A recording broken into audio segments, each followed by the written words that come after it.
Buenas y bienvenidos a este tutorial virtual. En este video vamos a continuar con el tema de la flexión. Ahora, lo que se nos presenta en el problema es una viga en forma de I con una losa de concreto por encima y nos piden averiguar cuál es el momento máximo que se puede aplicar a esta configuración sabiendo el esfuerzo máximo de flexión del concreto y de la viga. Aquí lo único a tomar en diferencia es que el concreto es un material que solo va a soportar compresión. Y aunque pareciera ser un problema diferente, este es un problema que igual se va a reducir simplemente a un problema donde se tiene que aplicar lo que sería el teorema de la transformada.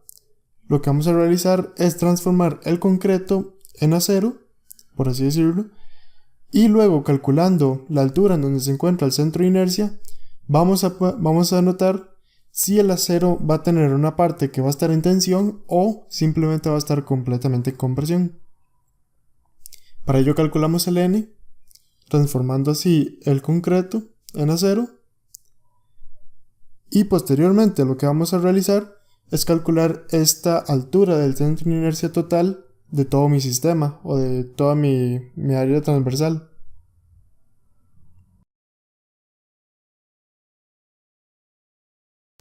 Vamos a definir las figuras que me componen el área y a cada una le vamos a calcular la altura del centro de inercia, el área y el producto de Y por A. Y vamos a definir nuestras áreas como las siguientes, siendo la primera la base de esta aleta Y, la segunda la otra base, la altura,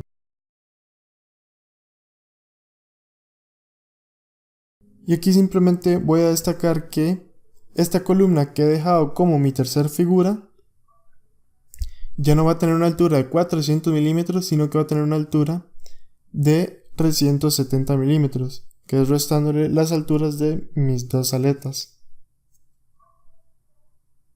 Definimos las figuras como las puse y procedemos entonces a calcular los parámetros que se nos piden en la tabla. Nada más tomando en cuenta que mi eje 0 va a ser la base de toda esta área transversal. Y a partir de allí vamos a comenzar a definir dónde se encuentran cada uno de los parámetros.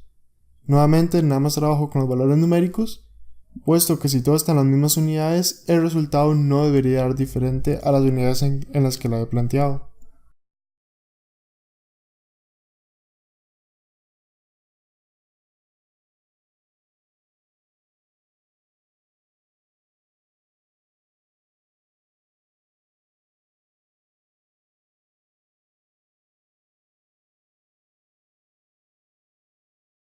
Aquí simplemente recordamos que en esta tabla las áreas de sección transformada deben multiplicarse por este factor de n. Por lo tanto, el área de la losa nos daría un área de la siguiente magnitud.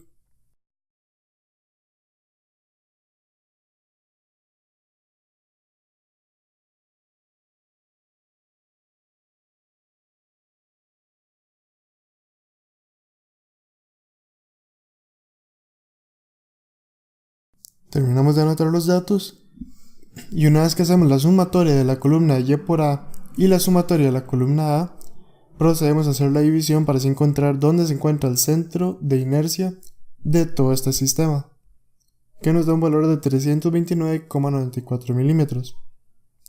Con esto nos damos cuenta que el centro de inercia pasa sobre la viga de acero y no sobre el concreto.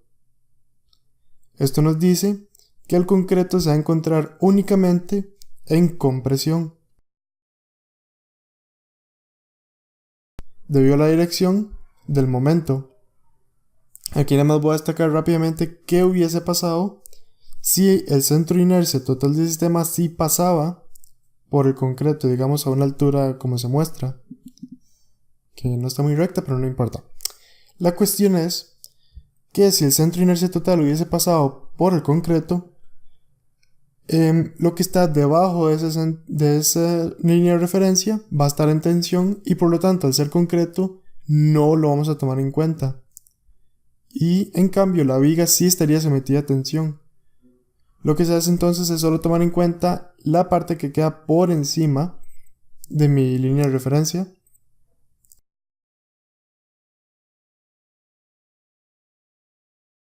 Y con ello sabríamos que la inercia se calcularía como b por h al cubo sobre 3, que es la inercia de un rectángulo al girar sobre una de sus bases, y se calcularía por n por ser un área transformada. En todo caso, este no es el caso que nos interesa en este momento. Procedemos ahora a calcular la inercia total del sistema, empleando para ello el teorema de ejes paralelos. Sabemos que la inercia sería, como todos son rectángulos, b por h al cubo sobre 12, más la distancia entre el centro de inercia de cada figura con el centro de inercia total cuadrado por el área. Y en el caso de una sección transformada se multiplica por el factor n.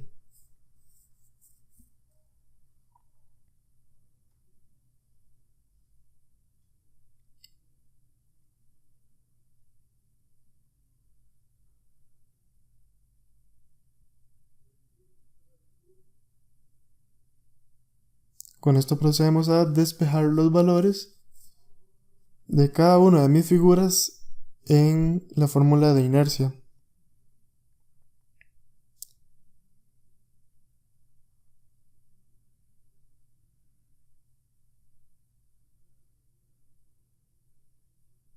Aquí nada más destaqué que esta distancia al cuadrado es la altura de mi centro de inercia total menos la altura del centro de inercia de la figura. Puede ser al revés, puesto que como está elevado al cuadrado, el signo menos no me va a afectar.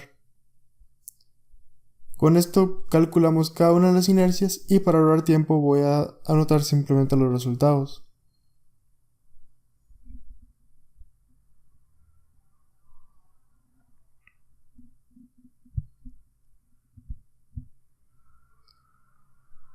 Y para el caso de mi área de concreto, sí voy a calcular, o sí voy a anotar, mejor dicho, todos los pasos para calcular la inercia de esta figura.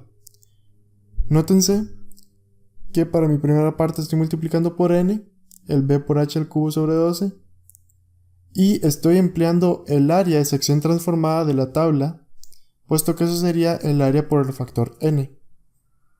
Y calculo la distancia al cuadrado como siempre se ha calculado.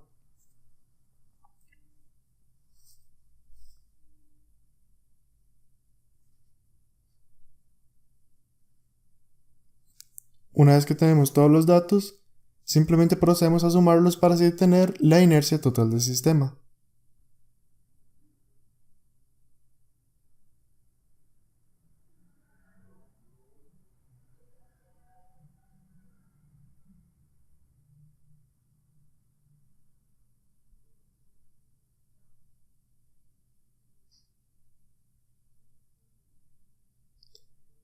Ahora lo que procedemos a hacer es calcular ahora sí cuál es el esfuerzo máximo de cada material, sabiendo que para el concreto esta distancia c va a ser desde la línea de referencia hasta la altura máxima y es de 160,06 milímetros, y en cambio para el acero la altura máxima o mi radio c sí sería la altura que me dio para el centro de inercia total del sistema.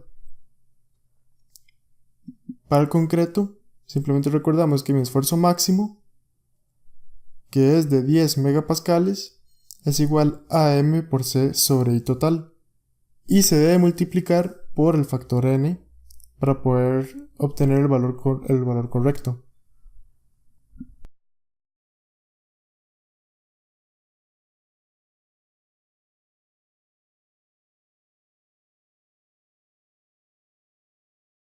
Despejamos y nos da un momento máximo de 334 kN/m.